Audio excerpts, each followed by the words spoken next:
All right. So we are on the 12th chakra, and we did go through this 12th chakra. Is Brahmarandra the entry point or the soul? It's near that. So in between 11 and 12, close to it, you will see Brahmarandra. And then prominent element is the space, because it's the same as second point. And then color is pale pink.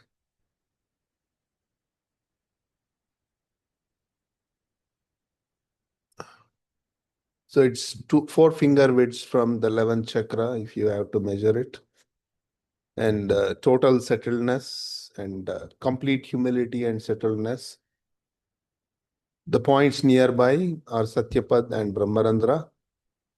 So similar vibrations as 2 and 7. It's easy to learn this, right? So 12 minus 5 is 7 and 5 minus 7 is 2. So it is similar vibrations are 2 and 7. And the region is Absolute Prabhu.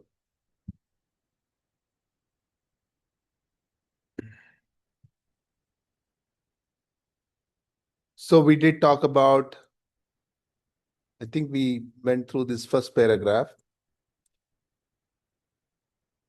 So as you imagine shifting from the 11th to the 12th chakra, I want you to envision the energy flow from chakra as a river.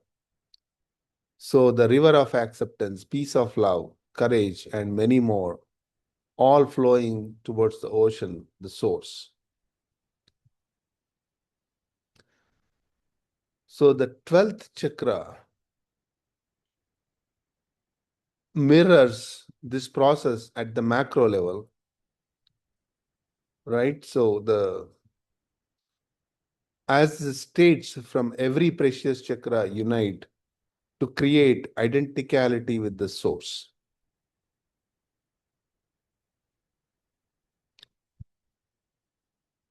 So here it says the 12th chakra is the grand junction where everything you have accrued so far in the journey merges into one majestic river gushing towards the center. So you may recall the 4 stages of the flowering of a chakra: coexistence, nearness, identicality, and merger. So in Sanskrit, it is like Samipyata, Sarupyata, and then the union, merger, yoga. But what does nearness means in Sanskrit? Anyone on the call? Samipyata is nearness. And identicality is the Sarupyata. And the yoga is the merger. So, I mean, if you see from the beginning, and I've said this many times, our meditation starts with all these 4 qualities. Coexistence. You might wonder, if there is a coexistence, then why are we talking about even nearness? Can anyone think about it? So coexistence is almost nearness, correct? But there is a difference, there is a very subtle difference. But I would like to more focus on this identicality, because from the day one, we are meditating on the divine presence itself. So what is the instruction for our meditation? Close your eyes. Okay. So there is a divine presence in your heart is drawing you inside. And you are waiting for that oneness, identicality to appear by itself. Right? That's a basic instruction of meditation. So the principle, the dictum of meditation is you become that which you meditate upon. So remember this. And it's a very, very, the apt way of putting what is meditation. So whatever you meditate on, you become that which you meditate on. And here we think meditation is some special activity. But whatever we have become today is because of all our thought process. What we assume of ourselves is what made us today. Or how we are taking this world, and someone says, I'm always successful, you will see that they're always successful. Someone says, I'm always hurt by others, they're always hurt by others. Okay. So it is all something we are creating our universe. So now, with the introduction of the meditation process, we are meditating on the divine itself. So all those qualities should be imbibed into us.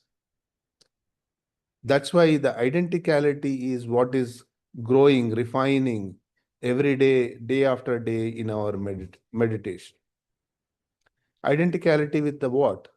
That which we are meditating on, the divine presence, the source, the real essence. I mean, in whichever way we call it. That's what we are trying to become like.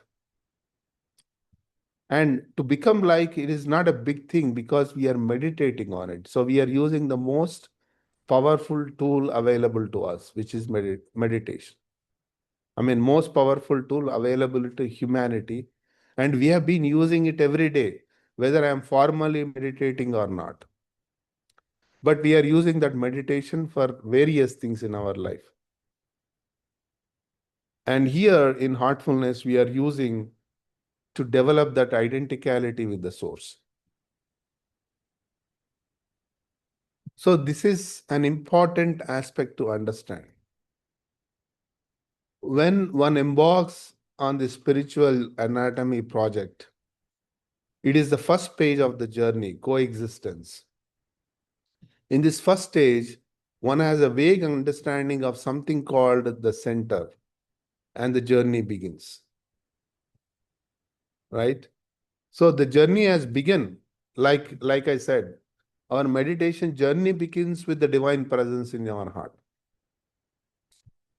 So the divine presence in our heart, that sentence is saying coexistence.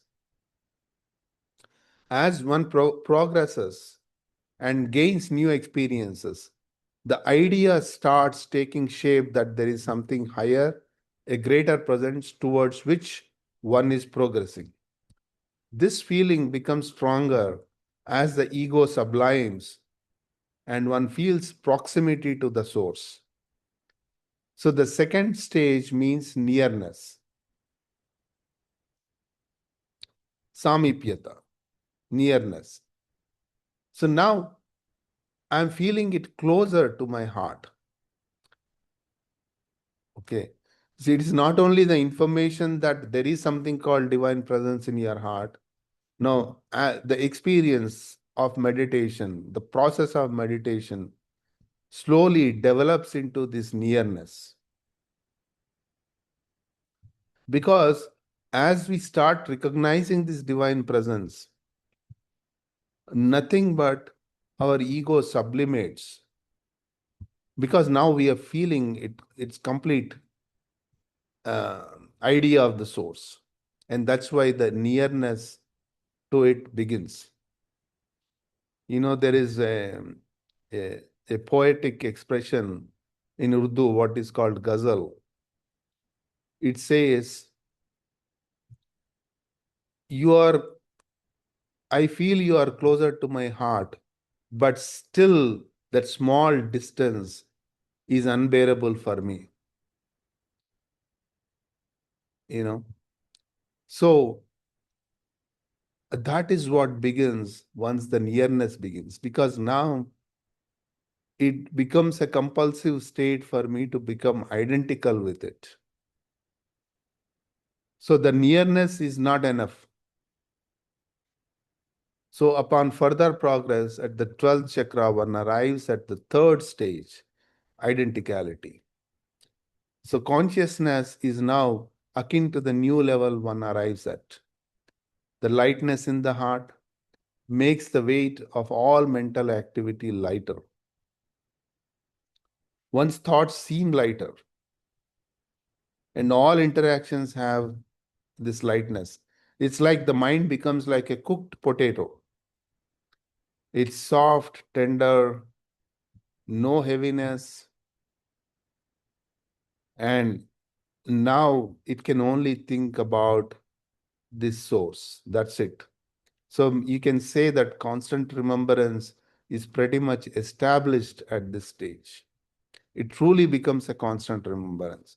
It is no longer constant remembrance, is no longer an activity. Even meditation is no longer an activity. It becomes almost a natural state of your being. So that's the stage we are arriving at the 12th chakra, the identicality, sarupyata. So at this stage, the ego is completely, reaching its sublimate state. Mind is reaching the subtlest state. And from nearness, we are transitioning into the identicality. So at this stage, a person, who is at this stage cannot think any further.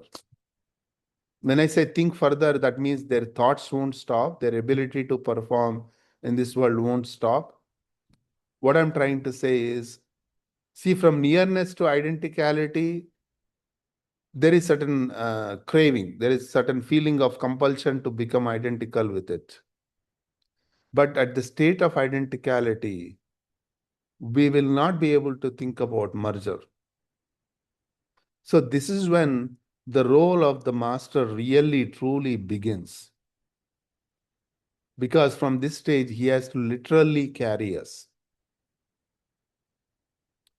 Because we are not looking further. Okay.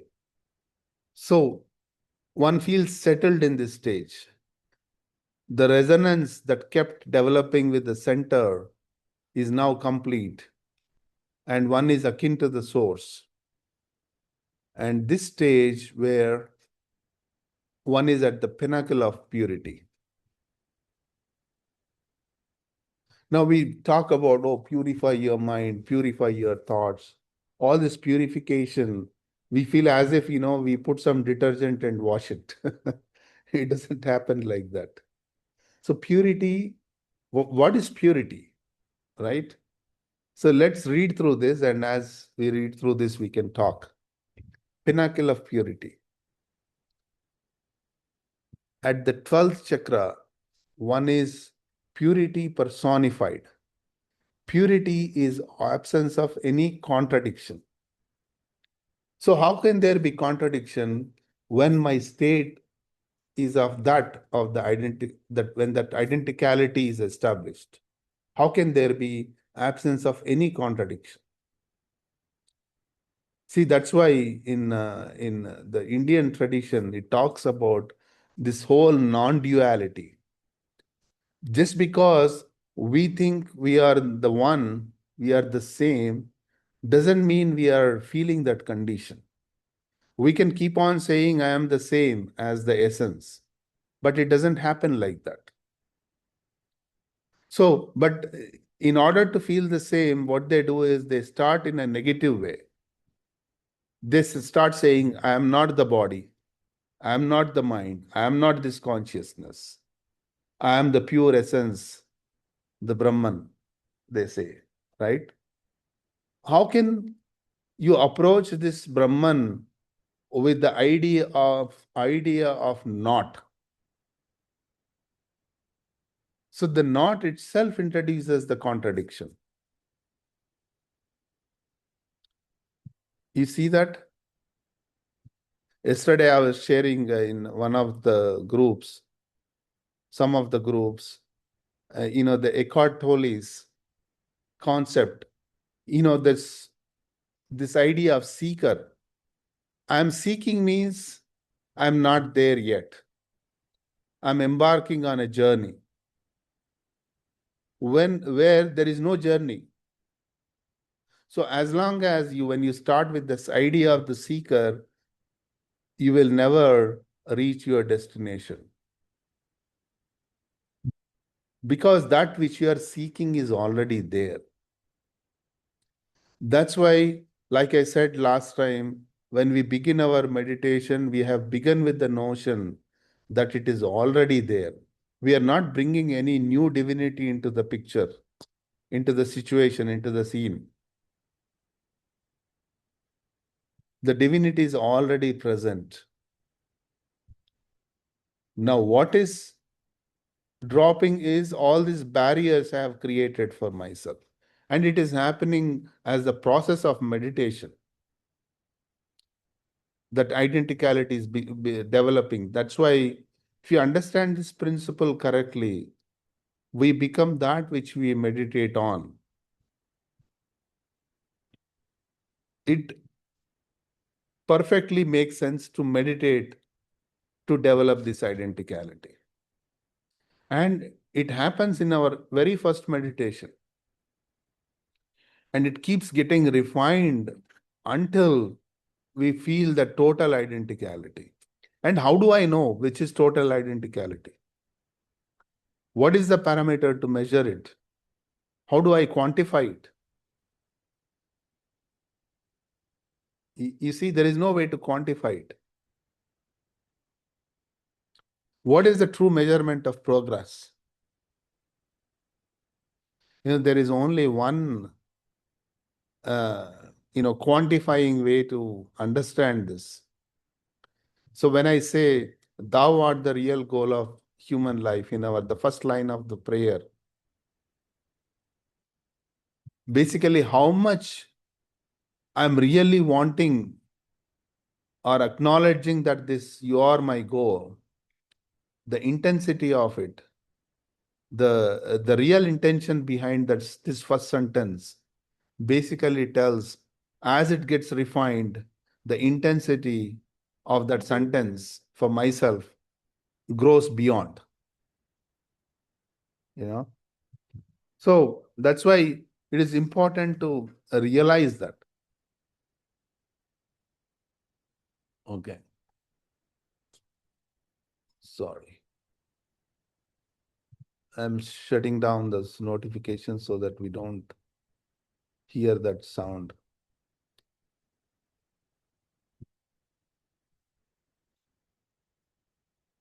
So the intensity of the first line, as it's getting refined, know that we are progressing. Otherwise, when we started in the beginning, just because we are told to say the prayer, we are doing it. Thou art the real goal of human life. But after a few months, the same thou art the real goal of human life, the intensity, the refinement in it, the tone in it, the recognition of it changes.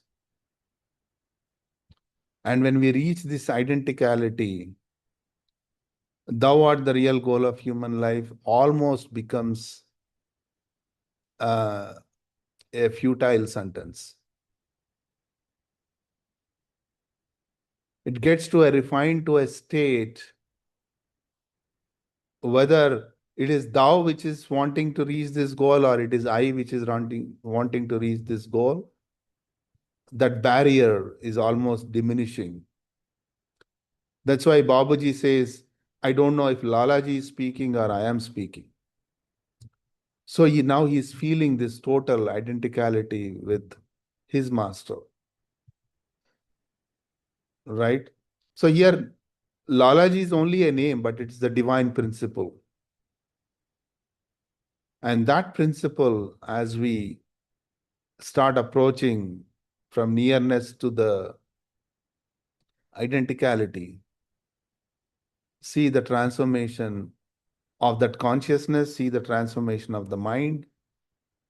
And it is always already there, but the barriers are removing, the contradictions are removing. I like the sentence, purity is absence of any contradiction. This is the best sentence I have read about purity so far.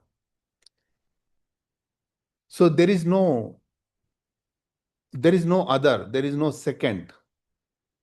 When there is no second, there is no contradiction. When there is no second, there is no choice. See, that is where I was going with this whole concept of Advaita, means no, not two. Not two means there is no contradiction. There is no contradiction to that essence, the purity, the real being, the real divinity. There is no contradiction to it. So that is the state now we acquired through the process of meditation, and transmission aids a lot to it. And of course, the cleaning is helping us remove the patterns so that I can mold my life in this direction.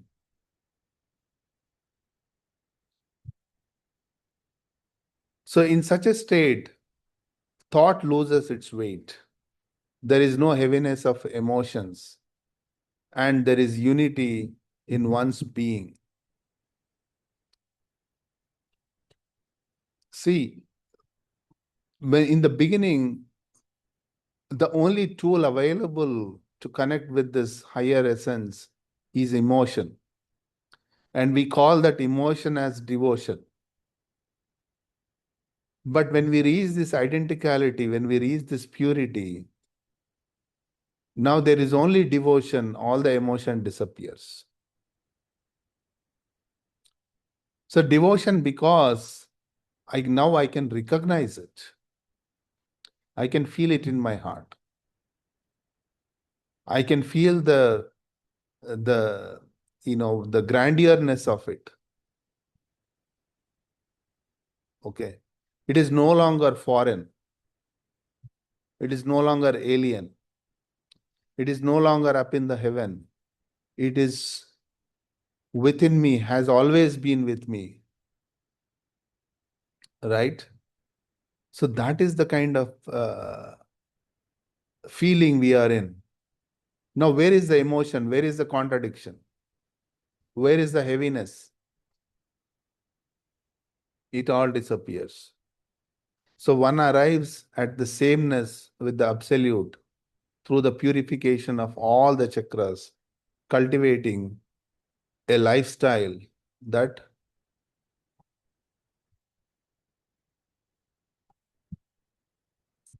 we have to still have some time. So cultivating a lifestyle that nurtures inner hygiene. So this includes cleaning the samskaras and correcting the working of the mind to develop correct thinking, the right understanding, and the honest approach to this life. So the discernment one develops helps preserve and nurture the purity within. So I'll stop here. And last week we were, the question about bliss. So now, once we understand this purity, now we can understand what bliss really means. Bliss is absolute happiness. You can call it like that. And when our consciousness touches the soul, now the soul is nothing but this pure essence of the divinity. So when our consciousness comes in contact with the soul, what we feel is bliss. You can call it as real happiness. That means this bliss, this happiness, for us, the happiness is some, it's also, you can put it as an emotion. And a lot of times people think the word bliss means it's ecstatic happiness. It's not like that. There is no ecstasy here. There is no exuberant of emotions here. There is no surge of emotions here. At the state of bliss, it's absolute sereneness, calmness, like it says the purity, devoid of any contradiction. When it reaches that stage, when the bliss starts happening by itself, the mind is in absolute state of calmness. Now, for a saint who has gone beyond this bliss, The bliss is always there. Now even the bliss loses its aura, its importance, or what should I say? It becomes a normal state for a saint. So the saint doesn't have to think about how to get bliss. Okay, we have to meditate. We have to do a lot of things to even get the glimpse of that bliss. So that's why it becomes a toy in the hand of a saint. I mean, it's not that the saint is toying around, it becomes a very natural state. What it means is it becomes a very natural state for the highest being. Okay. So, so all these concepts, I mean, about spiritual progress. So what are we progressing towards, which is already there within me? So it is only the refinement of the consciousness, expansion of the consciousness, so that I can reach this identicality and move further. So I'll stop here, and then let's see if you have any comments, questions. Then we can go into the Aji's session.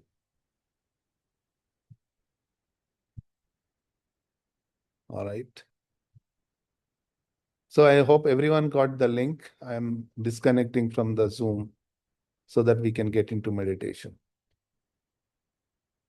All right. So thank you all. We'll see you next week.